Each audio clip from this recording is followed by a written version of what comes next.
Inilah yang disebut dengan siratal mustaqim itu. Siratal ladzina an'amta alaihim, jalan yang dimiliki oleh orang-orang yang engkau berikan, an'amta alaihim, orang-orang yang kau kasih pemberian, yang kau anugerahi pemberian. Ghairil maghdubi alaihim, bukan jalan orang yang engkau murkai, waladhdallin, dan orang yang tersesat. Nah, jadi kalau kita bisa melaksanakan 10 perintah Allah ini, maka kita itu masuk orang yang alladzina an'amta alaihim ghairil maghdubi alaihim waladhdallin, itu ya ini. Maka beragama kita ini loh, 10 ini loh. Inti ajaran agama kita kepada Allah itu ya 10 hal ini. Jadi kesimpulannya apa? Kesimpulannya adalah kita harus mencoba mengubah pola pikir bahwa ajaran Islam, ya kita menyebutnya sekarang ajaran Islam, atau kalau saya menyebutnya ajaran Tuhan melalui Nabi Muhammad, atau kita ajaran Muhammad, ajarannya Nabi Muhammad itu poin pokoknya ya 10 ini. Bukan, jadi bukan terbatas atau hanya melulu pada persoalan ritual. Agama Islam itu adalah agama yang menata sosial, menata interaksi sosial itu menjadi baik. Jadi lek sampean niku kok ngerti ya, senajan to hafal kitab, senajan to duwe wirid akeh, tapi kok masih musuhan. Ada orang itu yang hajinya tiap tahun, khatam Quran setiap bulan, hafal Quran. Ada orang yang ya hafal kitab kabeh ngelontok, tahajudnya rajin, apa dan sebagainya. Tapi kalau pada persoalan sosial yang 10 ini saja kok tidak bisa melakukan hal yang baik, yang dipikirkan hanya persoalan ibadahnya saja, ya itu saya kira belum benar itu beragamanya itu. Orang beragama begitu itu belum benar. Dimensi sosial ini ternyata kita lihat ada 90% ya, kalau enggak 90% ya 80% lah. Dari keseluruhan perintah Allah ini yang 80% itu berkaitan dengan sosial. Yang kaitannya dengan Allah hanya 10%, hanya 20 saja. Perintah yang pertama dengan perintah yang terakhir itu. Ya, jadi seperti itu.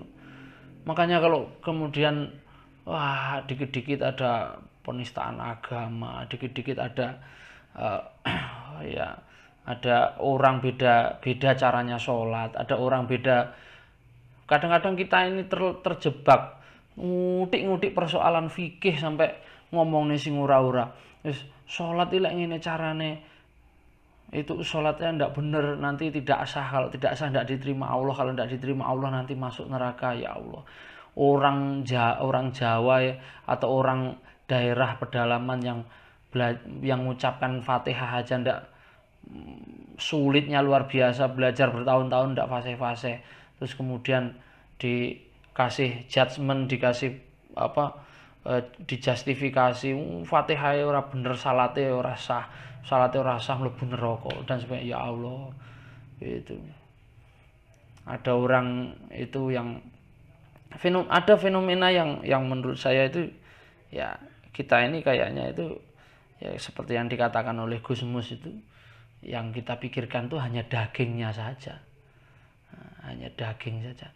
Ada orang tuh yang kelihatannya itu suci sekali, ternyata orang itu yang kayaknya itu agamawan, religius, ternyata tahu-tahu korupsi.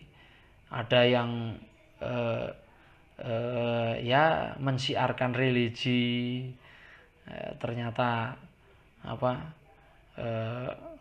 melakukan perbuatan yang tidak pas, melakukan iki kaya sing urung suwi iki ya, artis religi tersangkut kasus perselingkuhan lah, kaya ngono barang kuwi.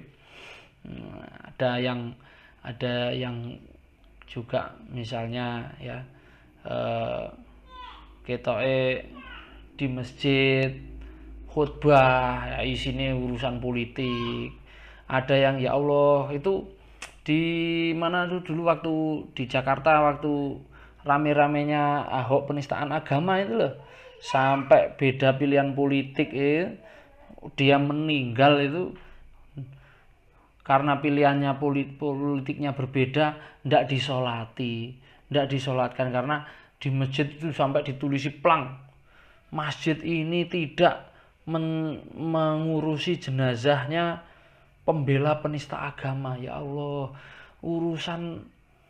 Jadi kadang-kadang itu identitas agama itu terus dipakai untuk kepentingan yang pragmatis ya, kepentingan duniawi begitu, dan agama itu diidentifikasi sebagai sesuatu yang sakral ya memang agama itu sakral, tapi lalu kemudian substansi intisari agama itu salah dipersepsikan.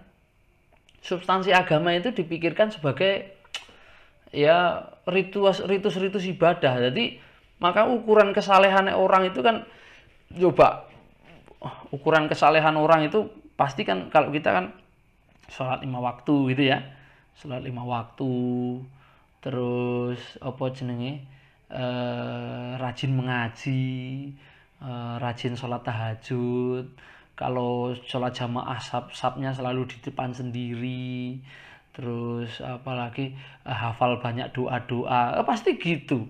Pasti kalau ada lomba anak soleh atau kriteria kesalehan orang itu pasti diukur dari itu. Terus kemudian akhlak ya, akhlak itu paling ya akhlak pada diri sendiri, berkata baik dan sebagainya itu. Tapi pasti nanti yang paling tinggi, yang paling di atas sendiri, pasti yang dijadikan ukuran indikator pasti masalah ritual ibadah. Kalau sudah ritual ibadah, nah baru ke bawah ke masalah sosial. Kalau kita runtut ke sini, ke ayat ini tadi, memang iya masalah ibadah ubudiyah kepada Allah atau iman kepada Allah itu memang menempati posisi yang paling atas.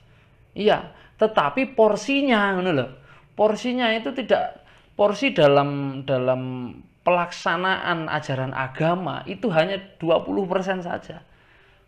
Yang lain, yang jadi indikator baiknya agama seseorang itu kalau menurut Al-Quran ini justru ditunjukkan dari seberapa banyak dia bisa melakukan 10 ajaran itu, yang mana 80%-nya itu lebih mengarah kepada persoalan sosial, bukan masalah ritual. Jadi agama kita ini kalau hanya dinilai dari persoalan ritual ya umbruan pirang-pirang. Tapi siapa yang bisa melakukan ya ritual itu ya dilakukan sesuai kaidahnya saja, kayak ora usah digawe ribet-ribet. Yang harus mulai kita pikirkan itu melaksanakan 10 hal tadi itu loh.